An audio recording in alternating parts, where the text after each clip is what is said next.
इनमें एक चीज़ है कि वो बातचीत करने से पहले इन्हें यह पता भी हमारे AIS ने IAS ने जिसने भी जो बात बोलनी है ना भी इसका जवाब होगा कह देना कि पहले अपनी पूरी तैयारी करके तर्क वितर्क करके उसका एग्जाम्पल ले गए। छोटी मोटी कच्ची बात नहीं करते शर्मा जी।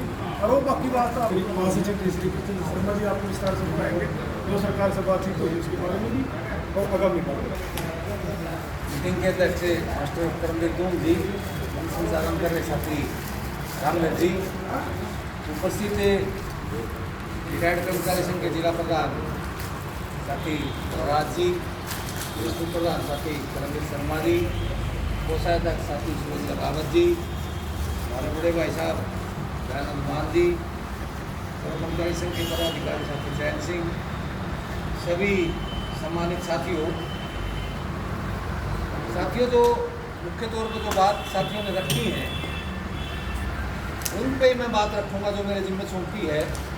एक तो 22 मई को जो हमारी बातचीत थी, पहले मैं एक बार उसके बारे में रख दूँ कि मुख्य सचिव ने जो बातचीत की है वो बातचीत ऐसे नहीं करता मुख्य सचिव कभी भी। देखा कि मैं रिटायर्ड कर्मचारी संघ ये CID की रिपोर्ट प्रेस के माध्यम से अलग अलग जगह अलग अलग जाती है। 1700 कर्मचारी जो वृद्ध अवस्था में हैं और उसमें भी काफ़ी सारे साथी जो हमारे साथी बैठे हैं, देख लो 82 साल के हैं, मीटिंग में बैठे हैं और वहाँ 90 साल तक के हमारे कर्मचारी आए हुए थे। तो ये कि जज्बा CID के माध्यम से सरकार पढ़ लेती है। 1700 कर्मचारियों का धरना और उसके बाद फिर इन्हें छोड़ दे प्रदेश में जो जिला स्तर के जो प्रदर्शन हुए उनको देखते हुए सरकार ने और प्रधान जी ने भी थोड़ी मेहनत करी है, मास्टर वजीर जी ने, तो ये बातचीत का सिरा निकला है। और वो बातचीत ऐसे नहीं होती कि भाई एक आदमी आ गया, वो बाकायदे तौर पर जो हमारा एजेंडा था, जो हमारा मांग पत्र था, वो सभी विभागों को जाता है और संबंधित विभाग के हमारी सबसे पहले दिक्कत थी कि जब हमें सेवानिवृत्त हुए, RMP बनवा लिए गए और जो हमारा GPF का ब्याज पहले कितना था जब हमारा निर्धारण हुआ था पेंशन का, 1972 में हमारी पेंशन लागू हुई थी। 72 में जो इंटरेस्ट था उसके बाद जो इंटरेस्ट बना है GPF के इंटरेस्ट के अनुसार जो हमारी कम्यूनिटी पेंशन है उसके ऊपर इंटरेस्ट लगता है। उस टाइम 12% इंटरेस्ट था। 12% इंटरेस्ट की कैलकुलेशन करके हमारी जो कम्यूनिटी पेंशन थी वो 15 साल में रिकवरी उसकी ब्याज समेत होती थी। आप वो GPF का ब्याज दर 12% से घटता घटता 7% पर आ गया। लोग भी हमारे शाणे हैं, तेज हैं, पढ़ना लिखना जानते हैं, कोई ऐसा नहीं है, क्योंकि सरकार जो चलती है उनको देखते हैं किस प्रकार चलाना है। उन्होंने देखा भाई ये पेंशन तो हमारी जो ना 10 साल 8 महीने में कम्यूट पेंशन हमारी पूरी हो जाती है रिकवरी, तो ये बाकी के 4 साल और 4 महीने की क्यों हम खाम खा के वो दें, रिकवरी दें। तो उन्होंने सरकार के सामने बात रखी, सरकार ने जब नहीं सुनी तो कोर्ट में केस डाल दिया। कोर्ट ने भी उसको, हाई कोर्ट ने उसको जायज मानते हुए कर्मचारियों के पक्ष में फैसला दे दिया। अब सरकार कितनी चालू है चुनाव, तो सरकार ने हाई कोर्ट के फैसले को मानते हुए जिस कर्मचारी को 10 साल 8 महीने हो चुके थे उसकी रिकवरी बंद कर दी, कम्यूट की पेंशन की रिकवरी बंद कर दी। जैसे ही चुनाव चला गया, किसी के 4 महीने की रिकवरी बंद हुई थी, किसी की 5 की हुई थी। मान लो जिसके 2000 रुपये की रिकवरी थी तो अगले महीने से 4000 रुपये काटना शुरू करके वो रिकवरी भी कर ली, वो अगले भी काट ली।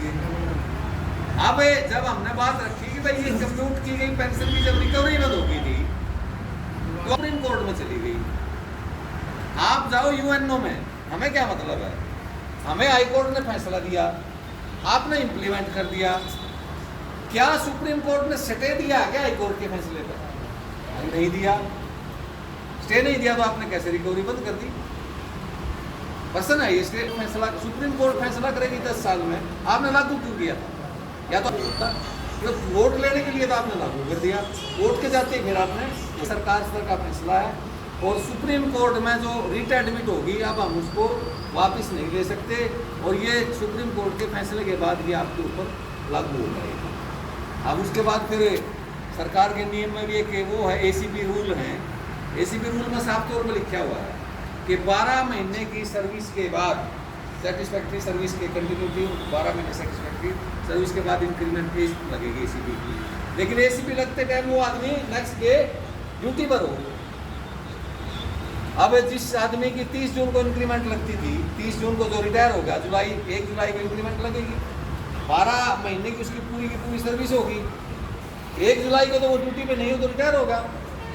उस आदमी का क्या कसूर है? 12 महीने की सर्विस तो उसने कर ली, अगली इंक्रीमेंट देकर रिटायर करना चाहिए। वो सरकार के नियम में के अनुसार जो ना क्लर्क साथी हमारे बीच में क्लर्क साथी तो नहीं दे पाएंगे, अधिकारी भी नहीं दे पाएंगे। तो इस रूल को चैलेंज किया।